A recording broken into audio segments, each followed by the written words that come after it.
everybody, this is John for MTG Nexus here. We're doing a quick deck tech before the Legacy Challenge you're about to watch.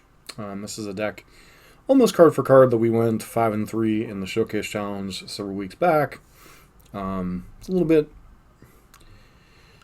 of a A plus B combo deck. It's obviously a Reanimator variant. You know, there are three basic types. You know, there was the old blue-black Reanimator that was like Brainstorm, Ponder, but had Daze and Force of Will. That one's kind of faded into obscurity for the black variants that usually they were either Mono Black with like Exhume and the new Exhume card. Was it not Persist? Unmarked Grave. You know, then there's the red-black versions that have Faithless Losing and they run like Chancellor of the Annex as kind of a pseudo protection in addition to the discard spells. And then there's this variant which is kind of like a hybridization of the two. Hybridization of the old blue-black versions and the new blue-red versions. I originally saw this list, I believe, off of Evaros' stream and really kind of liked it as a streamlined legacy deck. So I was trying to find a quick deck to learn enough about that I could play in a Showcase Challenge because I wasn't able to play in the modern one. And ironically, I didn't copy the deck card for card because I missed the cards in the sideboard, which are the Pithing Needles. But basically, you're a reanimation deck. You try to use an Entomb or a Careful Study to put a fatty in the graveyard, reanimate with either Reanimate, Exhume, or Animate Dead. They all have their pluses and minuses. Reanimate obviously is 1 mana, but it does cost you life equal to mana value, so you know if you don't do it on an early turn, and your opponents put some pressure on their life total, this becomes a useless top deck. Exhume has the downside of each player puts cards, so if your opponent happens to get a creature in the graveyard, they get something back. And then Animate Dead obviously has the weakness of if the Animate Dead goes bye-bye, then the creature goes bye-bye. So beyond that, you use things like Dark Ritual and Lotus Petal to potentially reanimate things on turn 1, you know, allowing you to cast multiple spells. Then you use things like Thoughtseize, Unmask, and Grief to mostly check your opponent's hand, but in some cases you have to use these as a combo enabler too. Like Thoughtseize or Unmask yourself, put the creature in the graveyard, and then reanimate it. Alternatively, something that doesn't come up a ton but can, especially in post-board games when your opponent has graveyard hate, is sometimes you Thoughtseize or Unmask them. You know, say you put like an Endurance in the graveyard, or you know, something along those lines, or sometimes like some type of big Eldrazi. You know, say like a Reality Smasher or something. Sometimes you'll reanimate their creature with a Reanimate or an Animate Dead. It is one alternative line of play that can come up. As far as the reanimation options, usually Gristlebrand's number 1.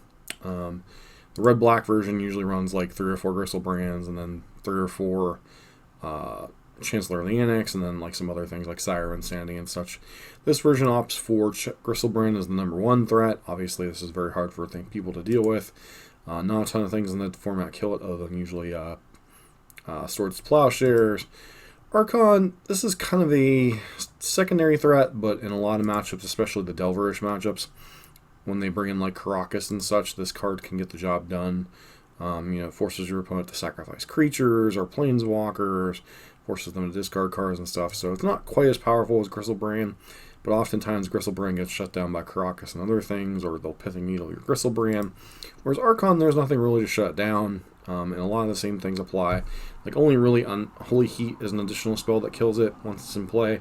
But this is one of those cards that comes in, it's like a 3-for-1 as soon as it resolves, which in some ways helps undo all the card disadvantage that your deck can do. And then just one of Ashen Rider gives you an out in some situations. It allows you to pop a Karakas potentially, unlock your Gristlebrand's, etc. And then, you know, fast mana, low spells, Dark Rituals, not really a whole lot more else to it. Sideboard, the main sideboard juke is Show and Tells plus Island. This allows you to have another blue source that isn't going to get wastelanded. Duresses when you need to disrupt your opponent a little bit more, whether they're a combo deck like Storm, or sometimes you bring it in against the Delver decks and such to punch through all the counter magic. Massacre, this is primarily there for Death and Taxes, which we actually haven't seen a whole lot of. Pithing Needles, primarily here to shut down Karakas, but you can bring it in against other things. And Mindbreak Trap, once again for Storm. Having played the deck a little bit more, the cards that I would say are the most in question are probably the Massacres, the Pithing Needles, and 2 copies of Duress. I don't see a lot of situations, especially since you're already having to bring in the show and tell plan, where you can afford to bring in like a bunch of duresses and show and tell plus island. So, because usually the sideboard out plan, the sideboard out plan that I was on was like Ashen Rider, you know, your Exhumes, or like a Dark Ritual on your Exhumes. What I saw Evaros doing once I went back and watched his stream was he was boarding out the Exhumes and Grief. And that really only gives you like, one of the problems with a deck like Reanimator is you only have so many slots to like play around with. You know, whereas when you're a more fair deck like Delver or, you know, those kind of decks, you can afford to shave some cantrips, you can afford to shave some, you know, some of the weaker interaction for a better interaction. This deck, the problem with like these tight A plus B combo decks is sometimes you just don't have a lot of room to play with things. So, you know, deck very dependent on its opening hand, very dependent on you know, kind of running hot a little bit, and then you have a lot of disruption and punch through your opponent's disruption, but sometimes, you know, they have enough disruption, and, you know, there are pluses and minuses to each build. But anyways, we will jump into the showcase, not the showcase, just the regular challenge today, and see how it goes. Alright, we're here for the Legacy Challenge. It barely fired with 64 people right at the horn.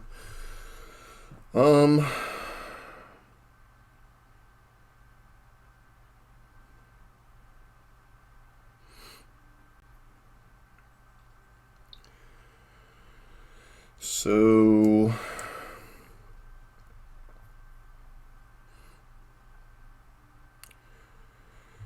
if we draw a black card, we can go off on turn 1 with protection. So yeah, I think we keep this hand.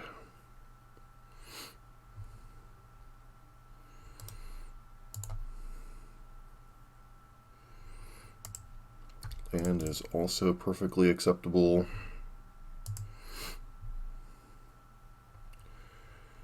I think. Let's see.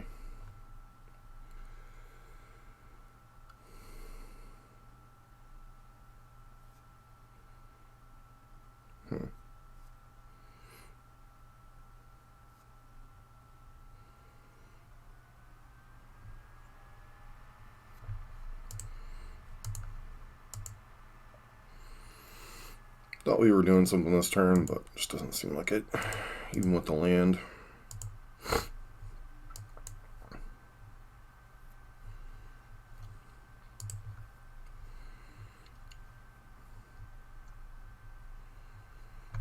Okay, sure.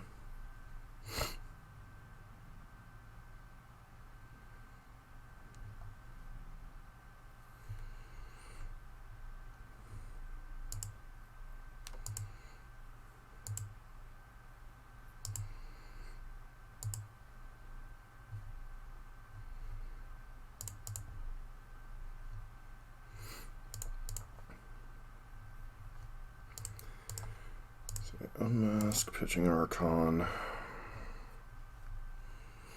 Don't care about, well, actually we kind of do care. Wow. That's a hell of a hand to try to fight through, I guess.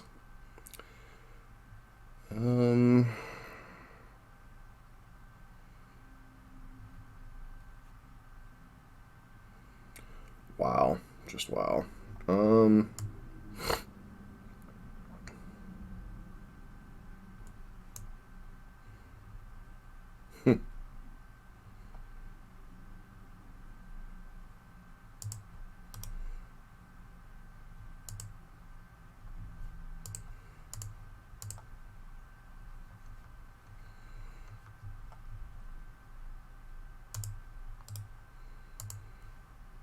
No, I don't think we can win. Just not this game.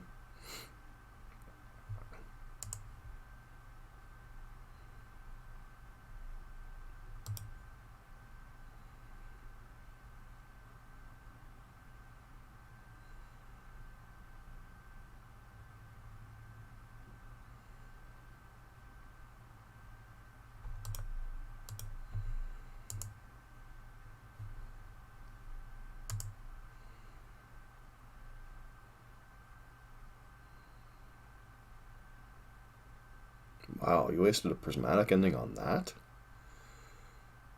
Okay, sure.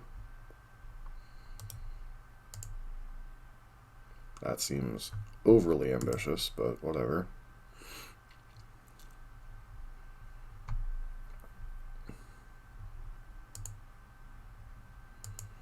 See if we could get a graveyard hate piece, then we can scoop it up. Yeah. Alright. Moving on. We can't beat that plus Force of Will. It's just not really in the cards for what our deck does. Let's bring in these, bring in the island. Could potentially bring in a couple duresses, but I think these and the exhumes are kind of the cuts here. This is the part of like sideboarding with this deck that I'm like never 100% sure of.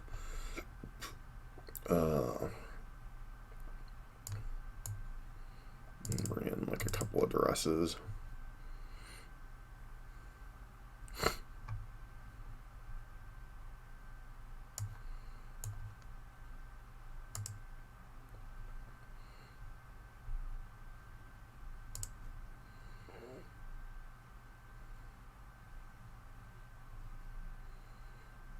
I mean, we can hope to just like blind slam, but I don't think that really like gets done what we want to do. This hand has like the opposite problem of like no actual factual like reanimation spells or anything. This hand is kind of just jank too. I mean, I guess on 4 we're keeping this and then just kind of, you know, conceding basically.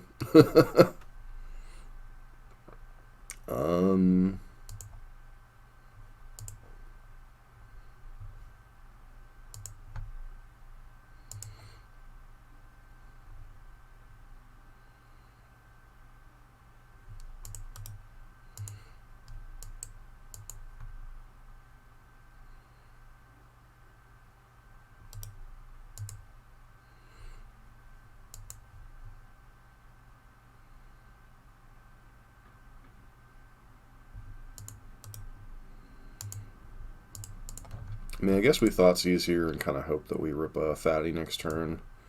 Force of Will, Brainstorm. Yeah, it's kind of hard to beat these kind of draws.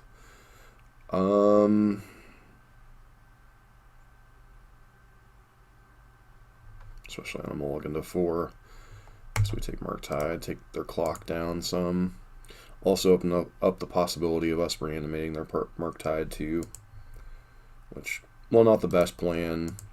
Maybe should have been something I considered with one of the other hands that I mulligan so much.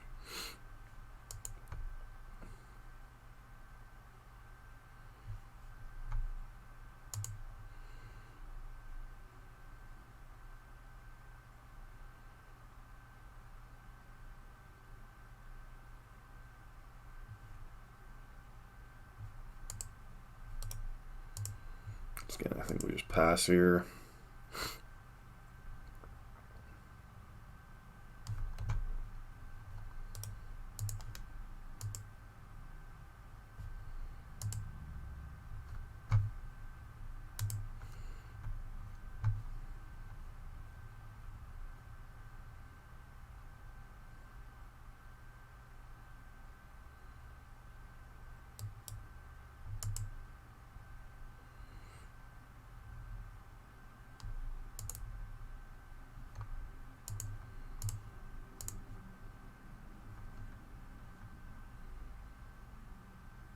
See if they force this by chance.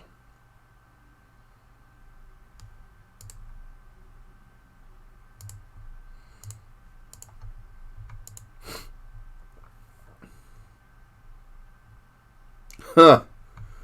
I think we can safely pack it in after seeing that hand. See him back for match number 2. Alright, we're back for round number 2 on the draw again. No mana, so we can't keep this hand, regardless of how awesome the spells are.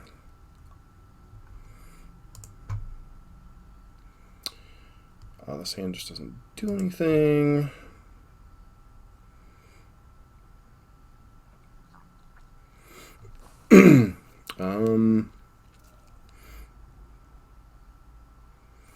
This hand has no reanimation, so we're on to 4.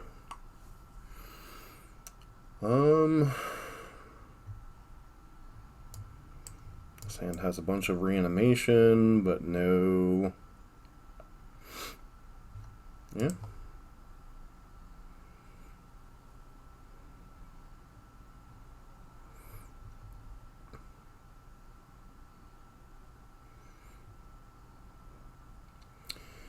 So this hand we're on 4 would be great, but it's not, so I guess we put back all our mana sources and pray, pretty much.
Going to learn a little bit more about our opponent's deck. I'm not actually going to play anything.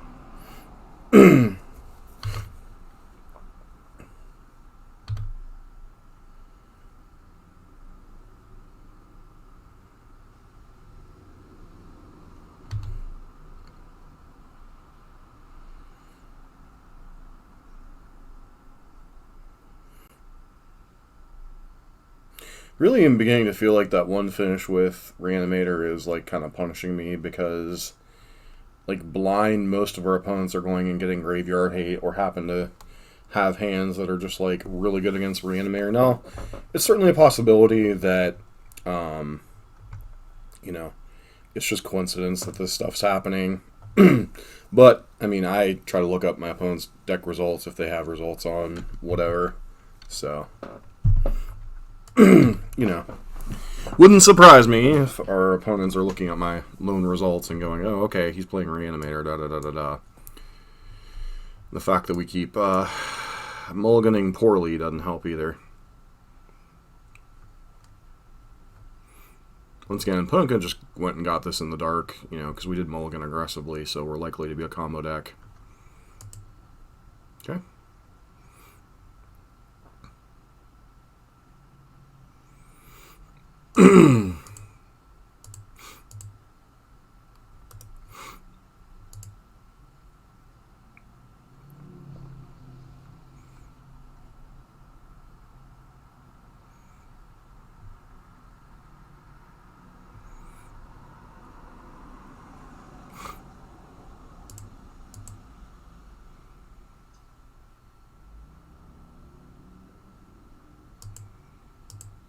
If they go and get a second Graveyard Hate piece, then we know for sure that they know we're on Reanimator. Let's go and get a Voltaic Key. Alright, let's start about a mana. I think next turn we're just going to fetch for a Swamp and cast Thoughtseize and then concede. Let's get a little bit more information about what our opponent has going on. Alright, so there's like some type of mid-range present nonsense. So the problem is we don't know if they know we're on Reanimator, so I kind of have to go the sideboard juke, even though I really don't want to. Because the sideboard juke is much worse overall in terms of raw speed. But especially when we're already seemingly having problems doing A plus B this morning. So, is what it is.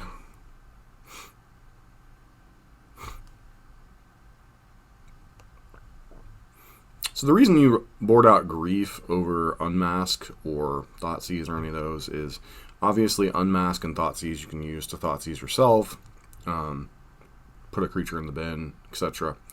You know, that's the problem we were having, is like we literally had none of our A plus B combos, and one of the downsides of playing this variant of Reanimator, which is basically the black variant as opposed to the old blue variants that had like Brainstorm, Ponder.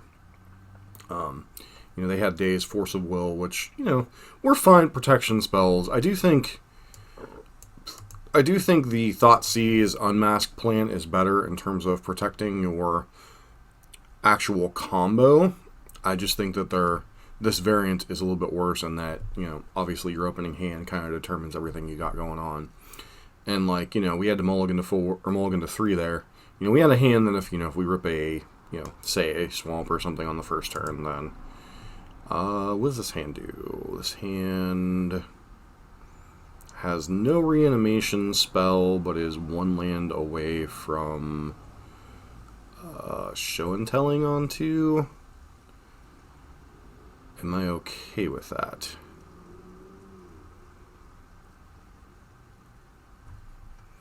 Yeah, I think this hand's fine.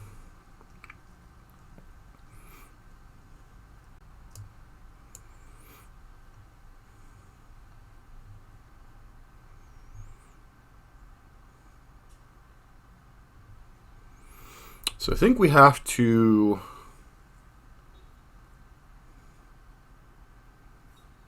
cast Thoughtseize on one and hope to get a little bit lucky here.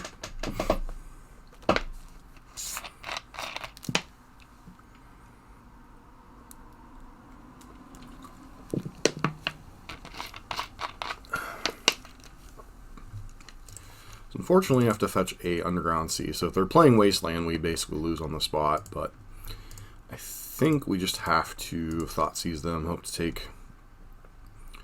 Okay, Voltaic Key, Pithing Needle, Opal.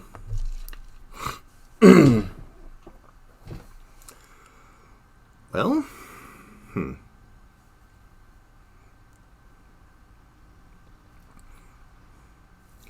Pithing Needle stop mana abilities? Unless they're a mana ability. Okay, so...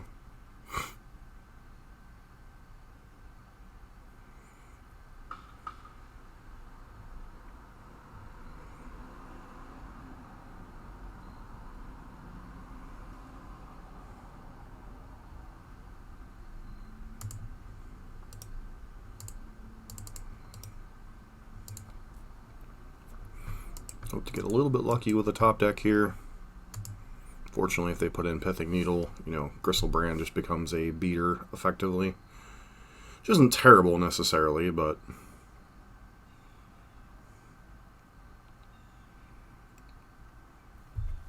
What did they name?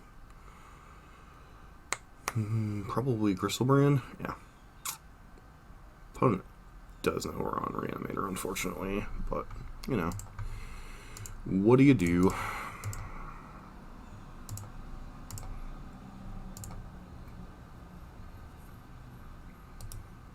Yeah, that's a card.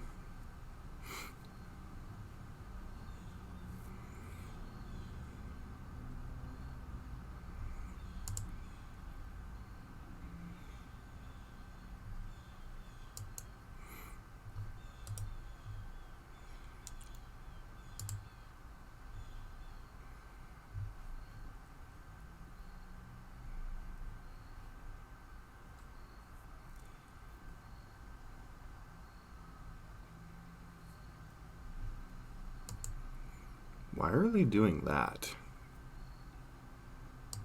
That made no sense. Oh,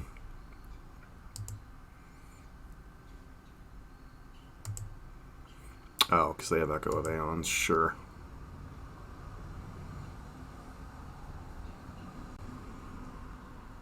That was a heck of a couple of draws. Or no, that must be the crap off the top of their deck.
Keeping in mind all of this craziness, and this is only turn 2 for them.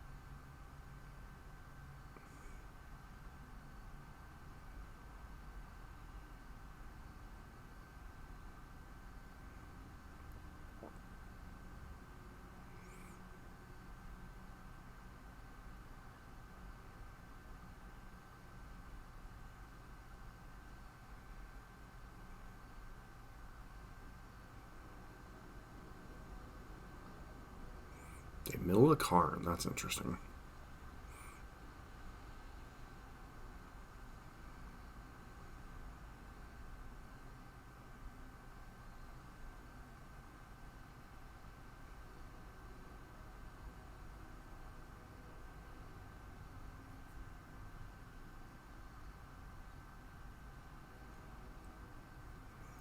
So they haven't. Alright, there's Karn. Does Karn go and get? That's the question mark.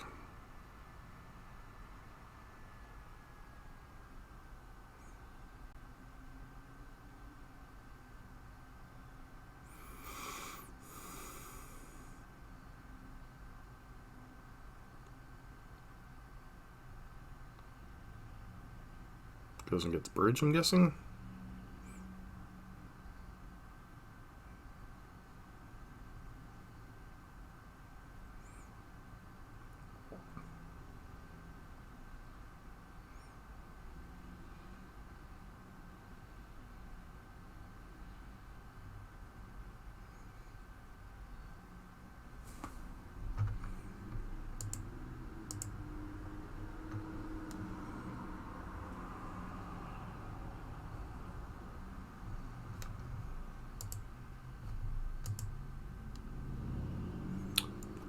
Well, definitely feels like we're going to be dead here, but, you know, waiting to see what our opponent does exactly.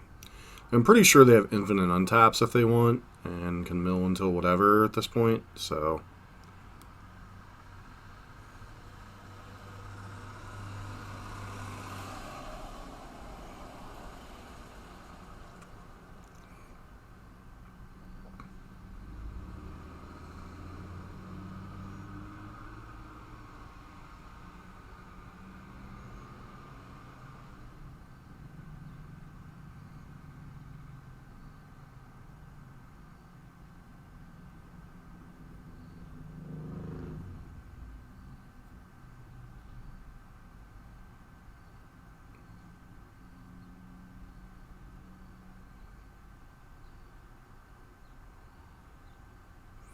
Alright, well, we are officially dead, so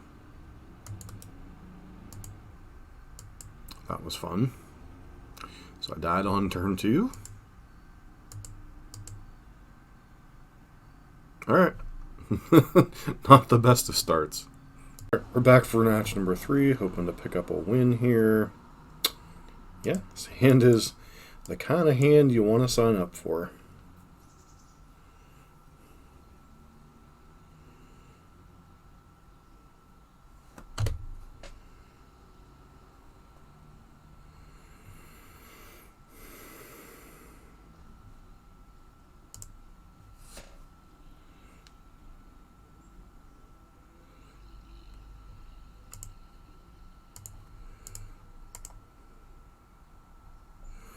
Just got even better.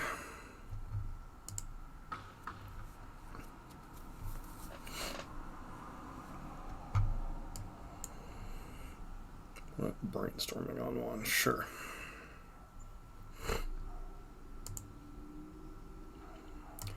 Uro, prismatic ending.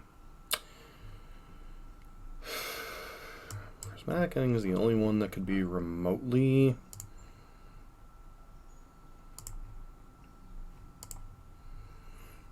I guess we get a Gristlebrand here. Reanimate Grizzleby. So our opponent's hand is this stuff plus stuff, so none of that particularly matters. Alright, and our opponent concedes. So Bant, likely Miracles would be my guess.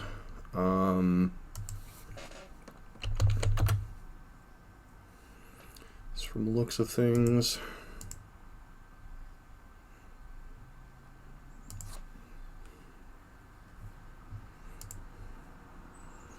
His name is Tylai.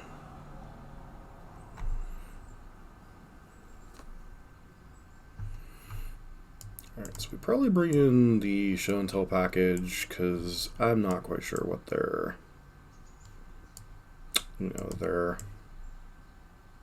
they have endurances. Okay. Let's kind of do it like this, I guess. So that was kind of like the nuts hand for us on the draw, so nice to steal a win on the draw. What does this hand do? This hand is no protection, unfortunately, so I don't know. Guess we keep it.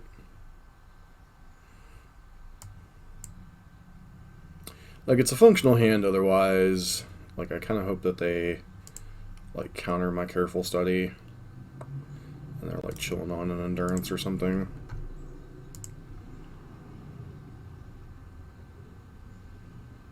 Yeah, Ponder, sure.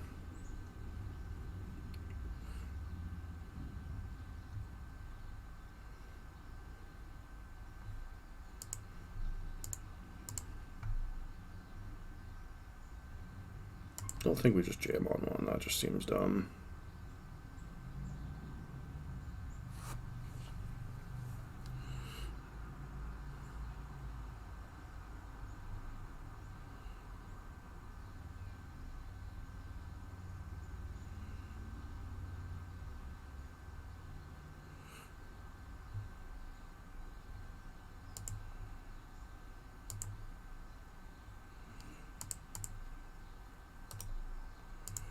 Alright, so our plan is to unmask them next turn and then Show and Tell Gristlebrand and hope that's enough.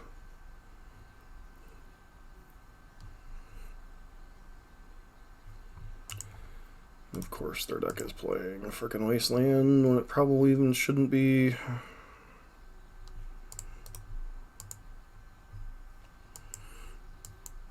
So now we gotta draw a mana source.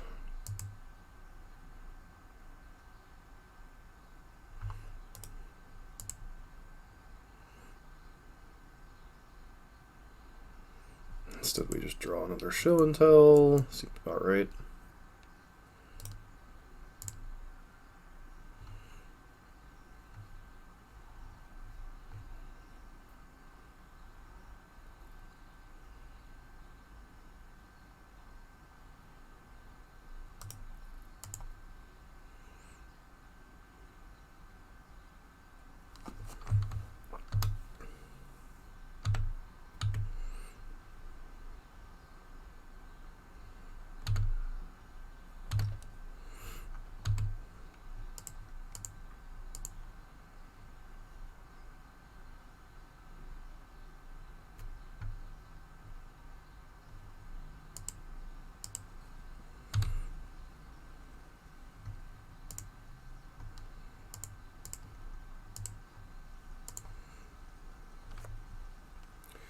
Spell Pierce, Hydroblast, Hydroblast, Force of Will. Okay, Hydroblasts are completely irrelevant against what we're doing.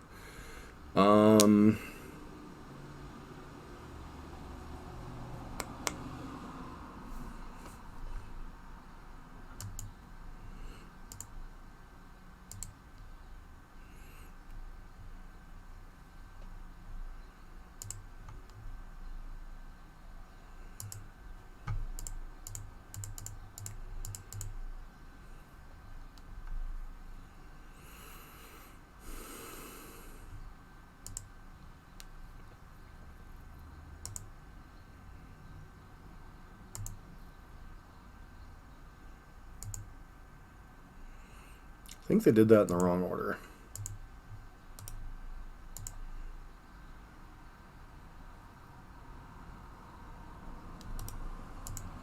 Brainstorm's a bit unfortunate.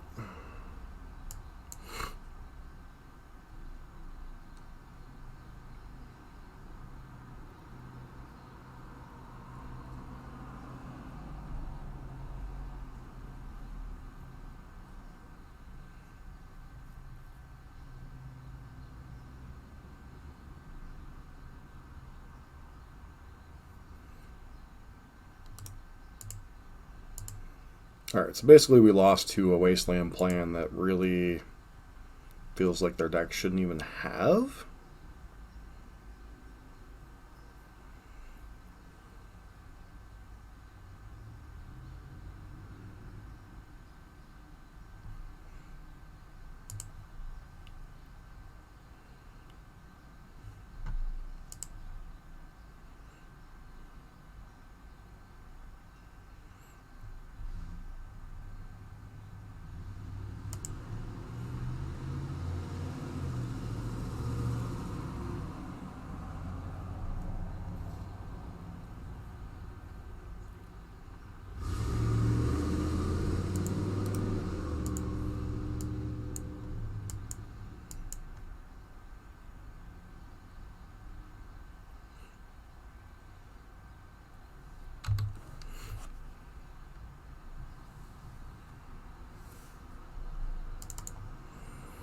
In response, I'm going to try to entomb, and it just resolves. Okay. Perfectly fine with that outcome.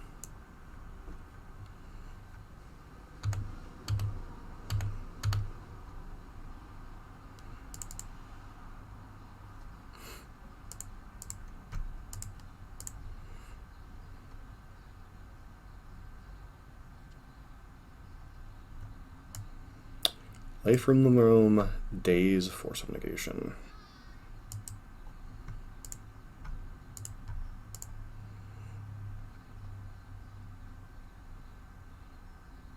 Alright, and we won the match. Nice. Alright, we're back for round number 4 here. Against Castorino. The heck is their record? Why are we paired against a 2-1? That doesn't seem right. Oh, yep, they're a 2-1. Alright. No reanimation spell.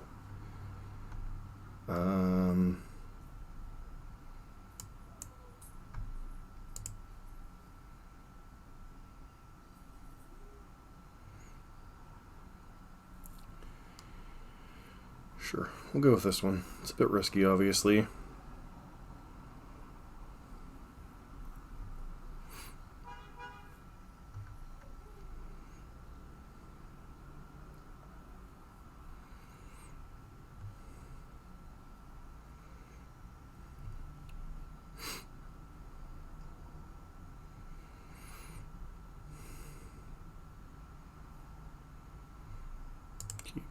Pitch that.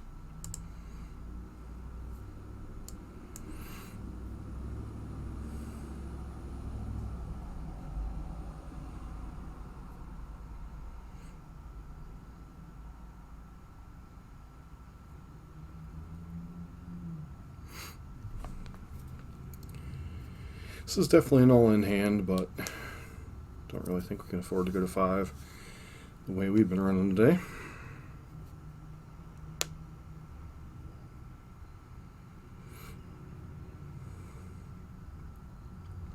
So this will be Unmask, pitching Dark Ritual. Actually, so what we should do is fetch, get a Swamp. Targeting Dark Ritual. If our opponent has Force or any of that nonsense, we just lose, but it is what it is.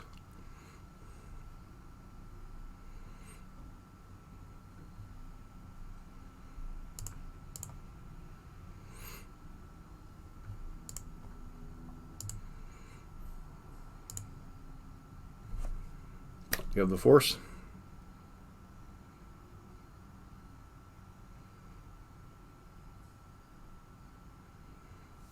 Force pitching brainstorm. Okay.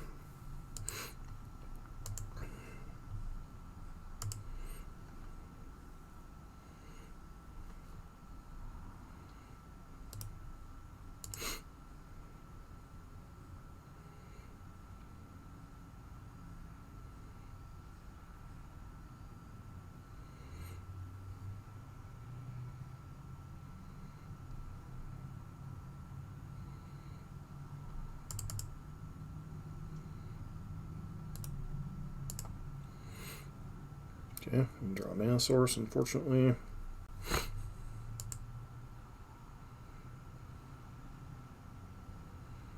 Okay, opponent of course draws Force of Will.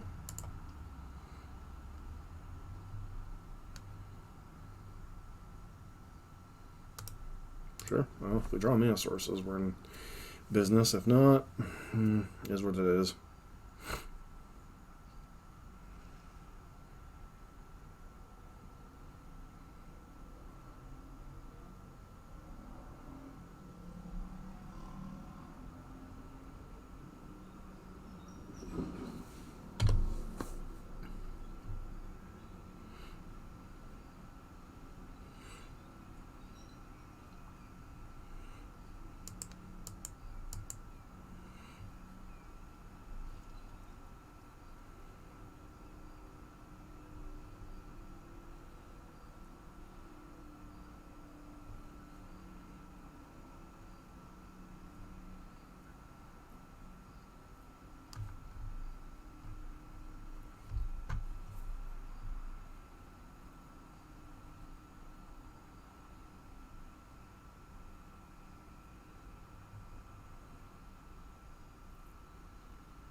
Okay, I choose not to shuffle.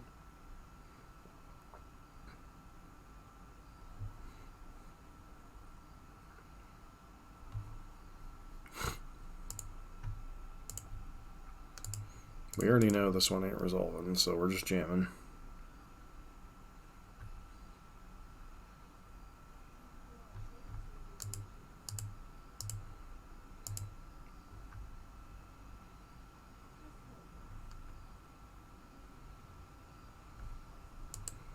We're gonna get dazed on top of everything else.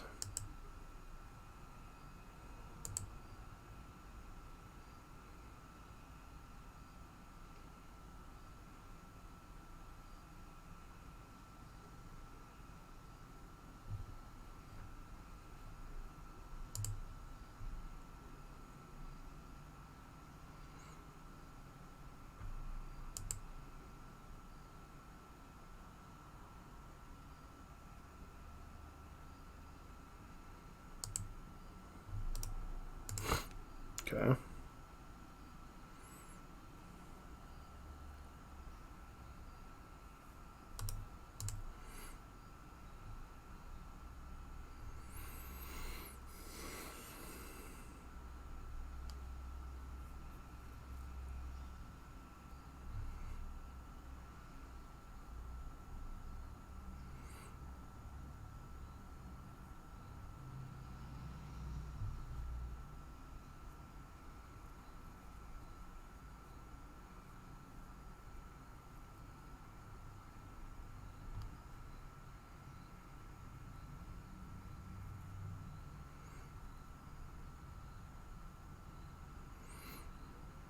Yes, no, maybe. Put up double queuing, perhaps.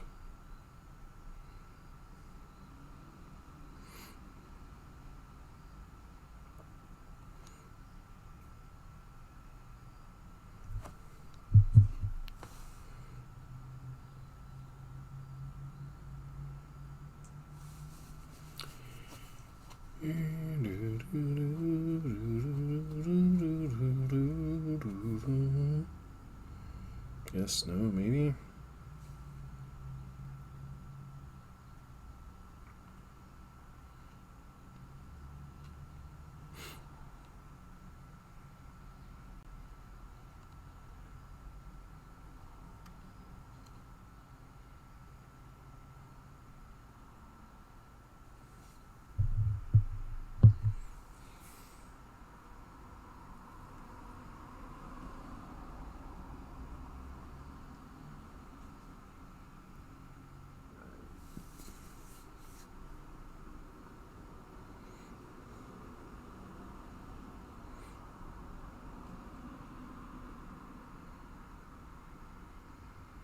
What you got there, friend?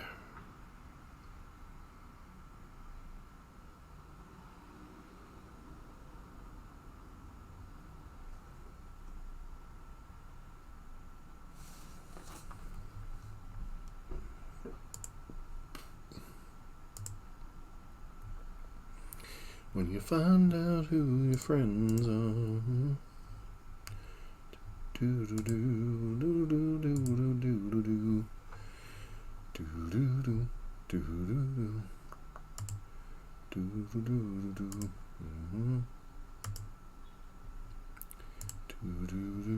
do do do do. Alright, well, I mean, we're jamming, so.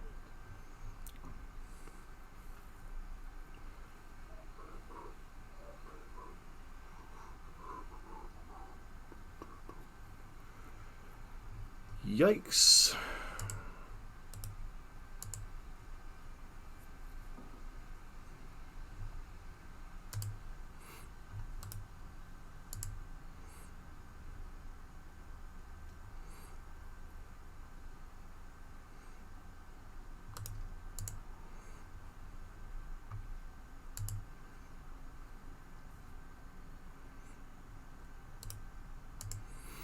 Saying some ways it's really hard to beat triple force of will. Just saying.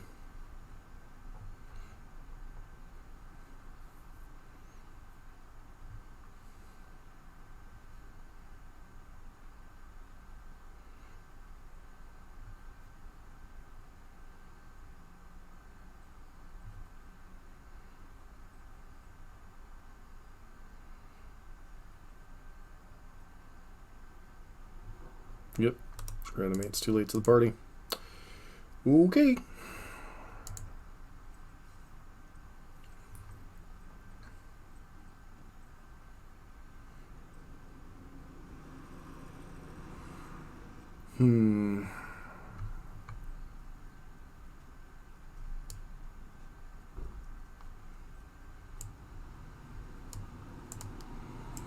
Delver decks are a little wonky sometimes, so...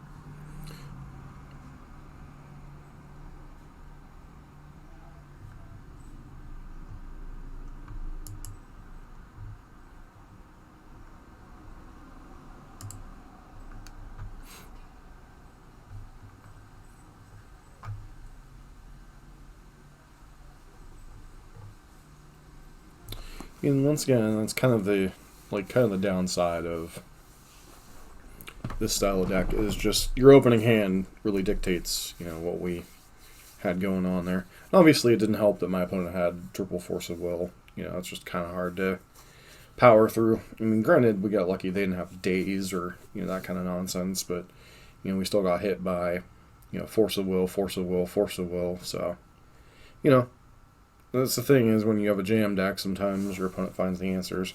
And they cantrip, ponder, and brainstorm, so they were somewhat fortunate to find 3 forces that they had one in their opening hand. They had one blind off of their Delver flip. Just a lot of things went right for our opponent there. So, I'm still not 100% sure how I feel about these matchups. I think they're reasonable for Reanimator, but Reanimator is a bit of a high variance deck, unfortunately. So, a lot of these Delver decks aren't playing a ton of graveyard hate. They're playing. They're playing Delver of Secrets. They have Caracas, some surgical extractions. A lot of the times they're just kind of relying on.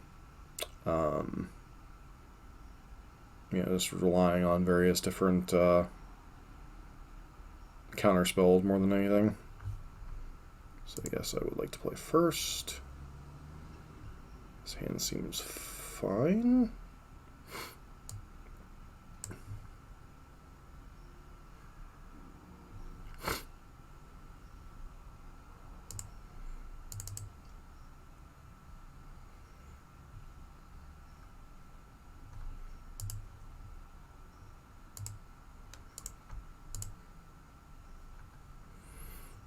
see what we have to play around here.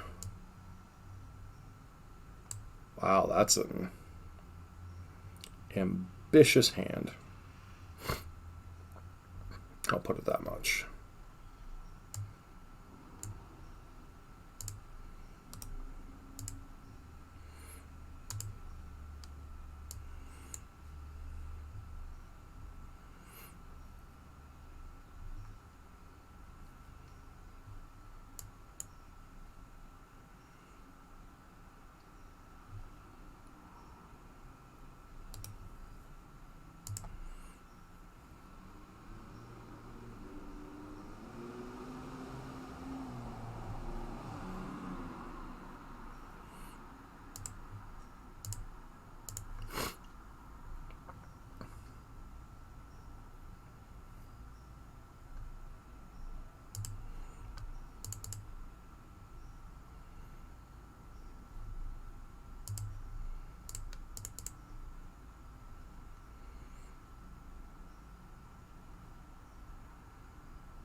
What you got?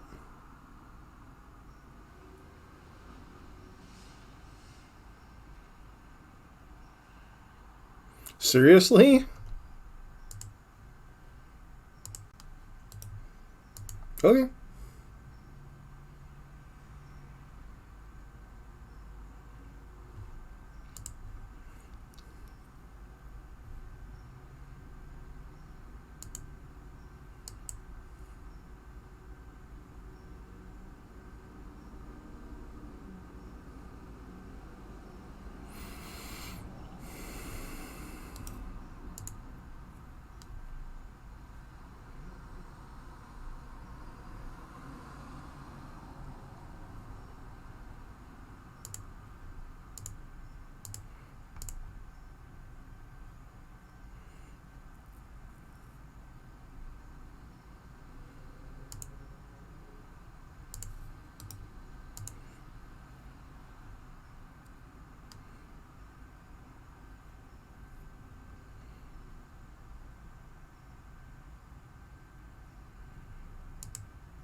Just allows us to play around days.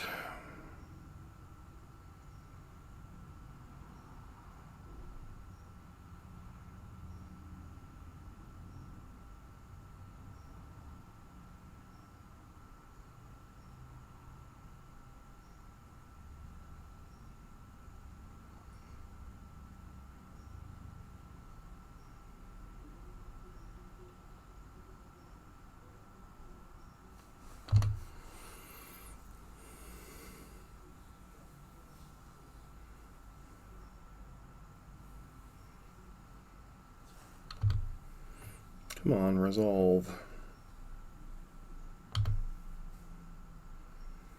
They hit another brainstorm.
Alright, we're basically dead here.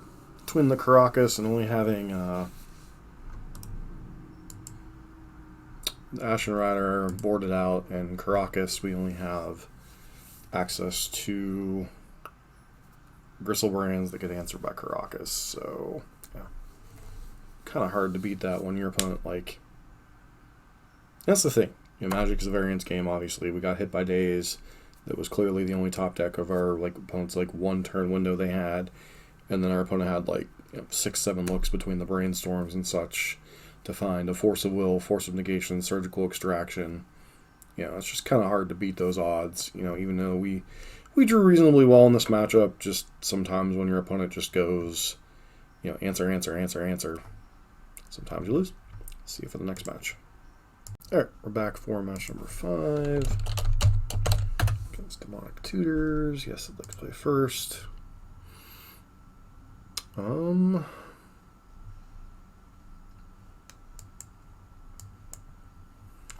Sand would have to get a little bit lucky to hit a creature in our top 2 or 3. Don't think we can risk that.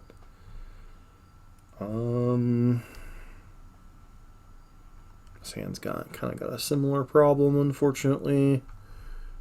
We're gonna mulligan. Yeah, Sand's fine. At least in the dark, it's fine.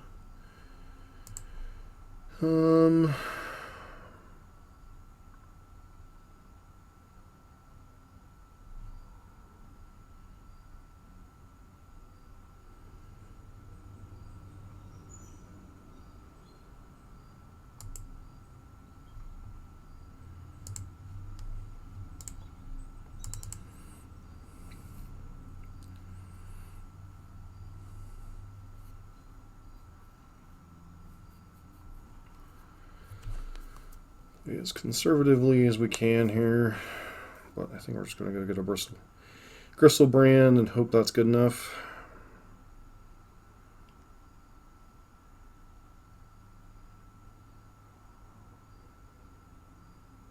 Okay.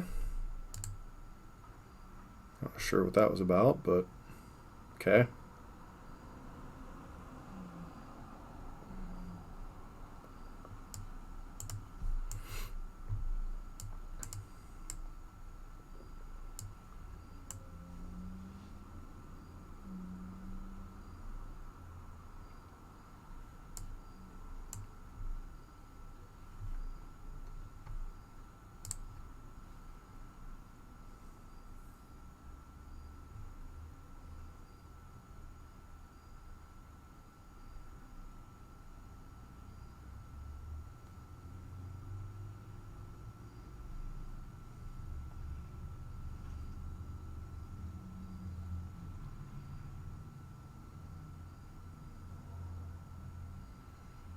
Don't know our opponent's on, don't know why they conceded, etc., etc.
Okay.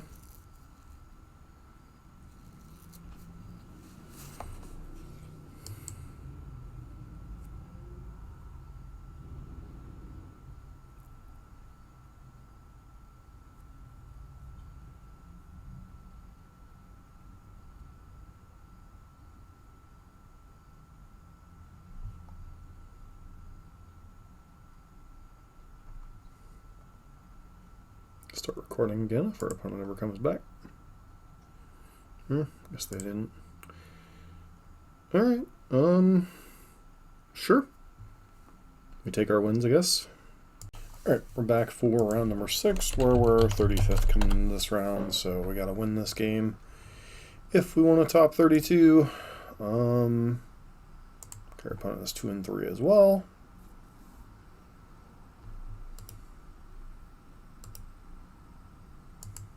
So, see how this round goes. It's been a rough tournament with this deck.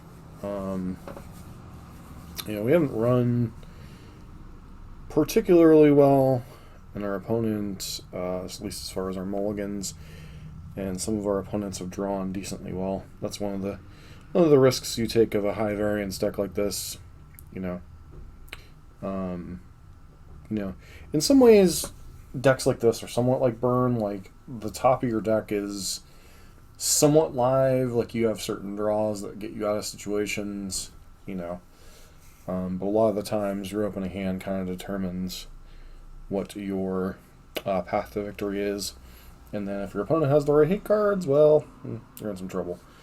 In a format like Legacy, especially a deck like this, you're really vulnerable to, without force of will, whatever your opponent's play on turn 1 is and whatnot. So, yeah, this is a high variance deck. You know, I've been known to play some of those decks quite a bit, especially in formats I'm less familiar with. You know, sometimes you play like ramp decks in Standard. They're kind of the same thing. They're kind of high variance. You know, some of the like Tybalt's Trickery decks and decks like Historic. There was a deck I played on the channel a long time ago in Pioneer before the companion rules got nerfed. It was Garuda combo in Pioneer. You know, they're just decks that, like, when they high roll, you can do really well. And then there are situations where, you know, you just do poorly. You know, mulligans don't go your way. You know, this is an A plus B combo deck. You know, the combos really are, you know, having access to, you know, Careful Study or Entomb, then you have to have a reanimation spell. Alternatively, you can have, or when you have Careful Study, you also have to have a Idiot to discard. Alternatively, you can also have one of your aids to discard a Thoughtseize or an Unmask and a reanimation spell. You know, the danger with that line is you have less protection for your actual combo itself, so Force of Will Daze. You look at the decks we played against so far. Played against 2 Delver variants, or 2 Tempo variants. Played against a control deck. Played against, not really sure what mana, whatchamacallit was on last round. And then, because they just conceded the match to us. And then the final thing was our win against, was our loss to, I don't even know, artifact combo, for lack of a better term.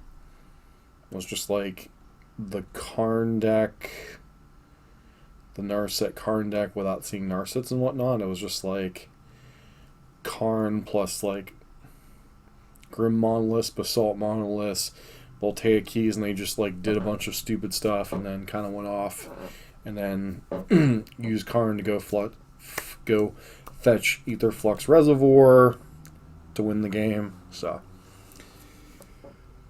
I'm sure their deck is vulnerable to certain things. And then this round, I'm not sure if our opponent's going to come back or not. So if they do, I will start recording. If not, our last 2 rounds were kind of womp. So, alright, hopefully see you back when our opponent returns. Alright, we're back for the live.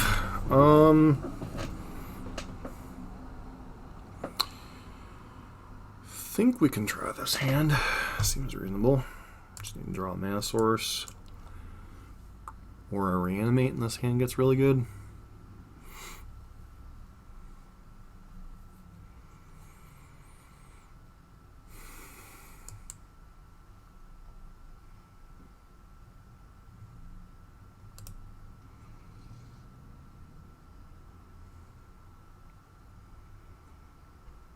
Opponent was really close to timing out. I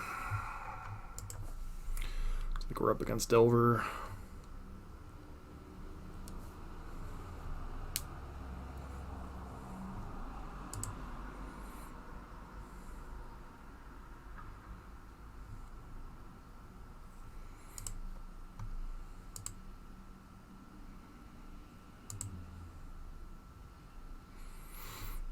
Do I even play anything this turn?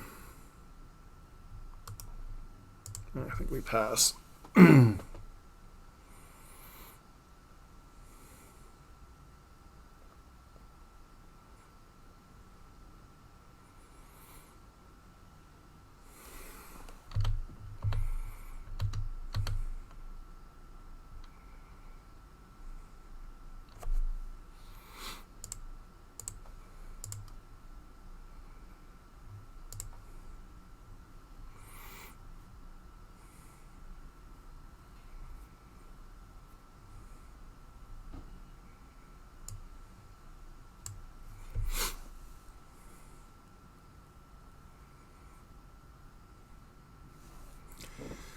So the only card we have to play around really is Gutshot Bolt.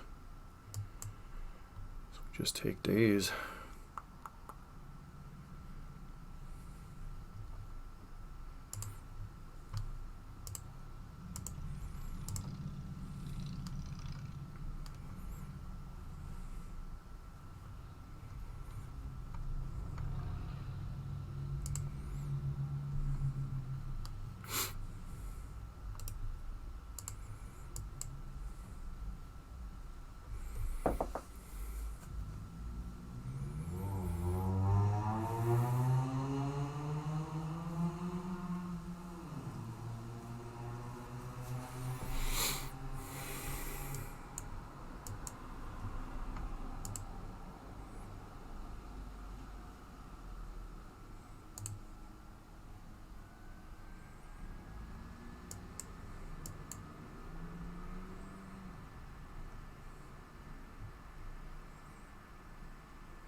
That's annoying.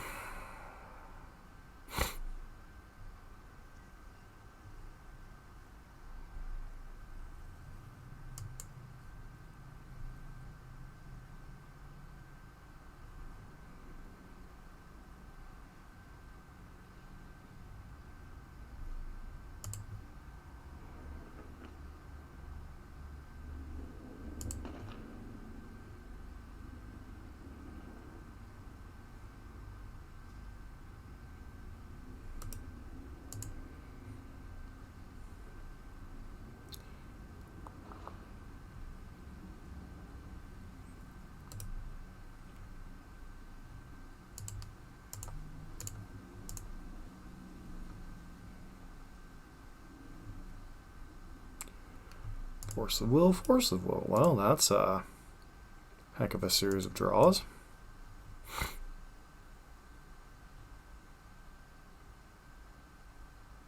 Did you seriously? Okay, so we're dead. Cool.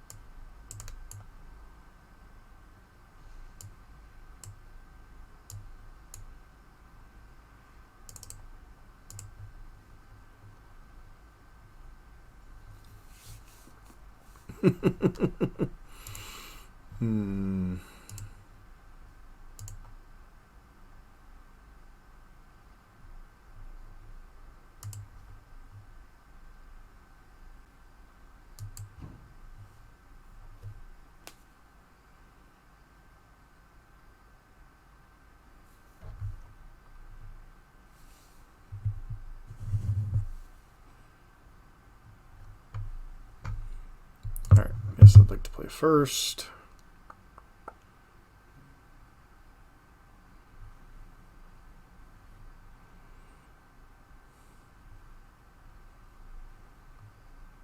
Sure, keep.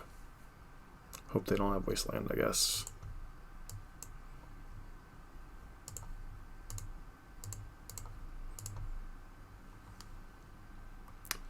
Of course they have Wasteland.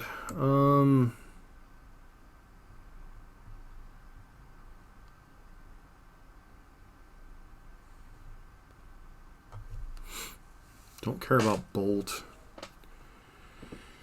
Wasteland's the most annoying of their plays. Daze can be kind of played around. Still think we take Daze though.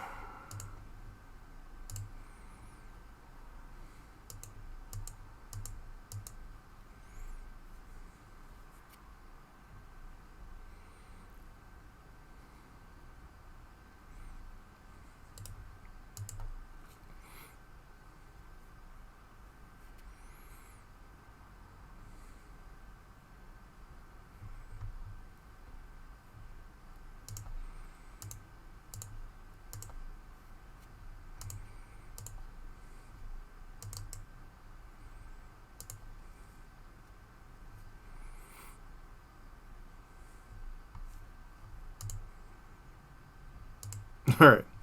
Well, that's one way to win a game, I suppose.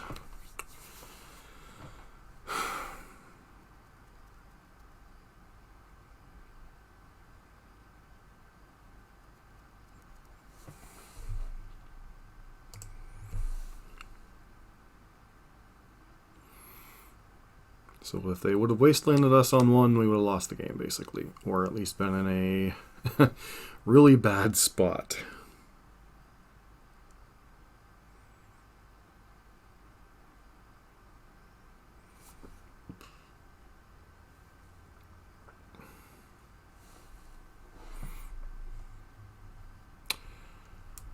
Alright, all comes down to this last game.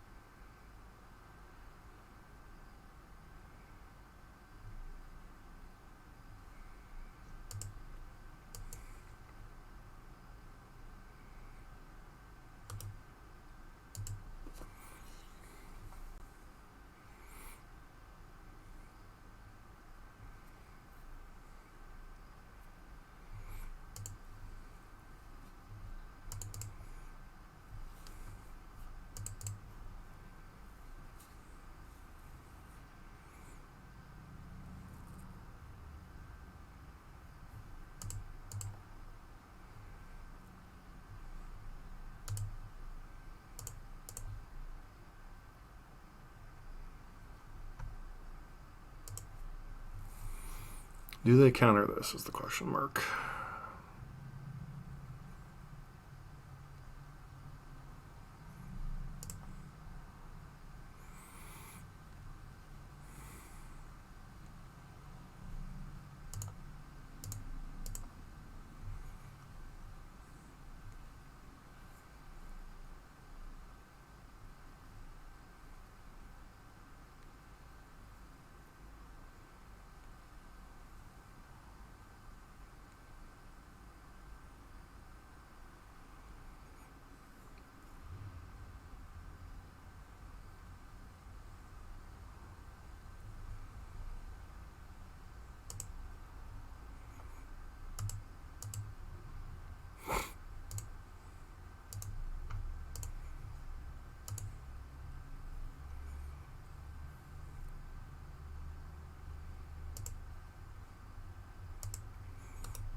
Alright, do you have any other defense? Nice. Alright. What a crazy freaking challenge. See you for the wrap up. Alright, so endings are a little bit weird. You know, we beat the person in 31st place. We were 35th going in. We end up at 33, so not quite a top 32 finish. Overall, very weird situation this week. As far as the deck, like I said throughout, you know, this is one of those decks that's very high variance with the opening hand, and it really comes down to how good your opening hands are. Our opponents were a little bit fortunate. Some of their top decks with Force of Wills and whatnot today, so, you know, a little bit better variance. We could have easily gone 4-2. You know, this is a deck that it's probably average right around 500 with my overall things with this deck. I think I've ended up playing 4 leagues and 2 challenge events. One obviously being a showcase challenge, one obviously being this one. We've gone 3-2 3 times. We went 2-3 in one league, and then we've went 3-3 in this event, and then we went 5-3 in the showcase challenge. The deck's fine. You know, this is one of those decks that I kind of keep up to date a little bit. You know, just get some practice with it. You know, for bigger events. You know, not necessarily keeping a huge pulse on the legacy, as I've had to reduce my playtime over the last couple of months because of the new job and getting ready to move and all that stuff. So. Just a deck that you can get in, pop in, see how the format's doing. Still expect to have reasonable results, and if you run hot, obviously you can, you know, potentially top 8, especially in a smaller event. You know, really no particulars about the sideboard and whatnot. I haven't really played enough, you know, with this deck recently. I do like the sideboard show and tell plan. Whether that's worth giving up the red splash for Faithless Looting instead of Careful Study. That's debatable. Ironically, we've never used these 4 sideboard cards at all. Pithing Needle primarily there for you know, Caracas and such, but oftentimes, you know, a lot of matchups you just can't afford to bring this card in. You know, that's one thing about this deck is it's very tight on space. You know, it's very much an A+B combo deck. You know, a little bit of disruption in the form of Unmask and Thoughtseize. But, you know, you have to have your mana, you have to be able to cast your spells, and you have to be able to, you know, either reanimate or show and tell in the post-board games. So, you know, it's really kind of hard to say what kind of changes you could make. You know, sometimes it just comes down to a play of our opponent, like, for instance, that one game where if our opponent wastelands us, we probably lose the game. We got lucky, they just play their land and brainstormed or whatever happened. So, you know, sometimes, you know, the small decisions in the early turns with this deck really matter, as does your opening hands. We had some unfortunate mulligans. Sometimes that happens. So, anywho, was hoping for the top 32, especially going 35th going into the final round, but we didn't quite get there. So, deck is fun in small doses. Not a deck that I could grind consistently, but it's a deck that's fun in small doses. So, this has been John for MTG Nexus.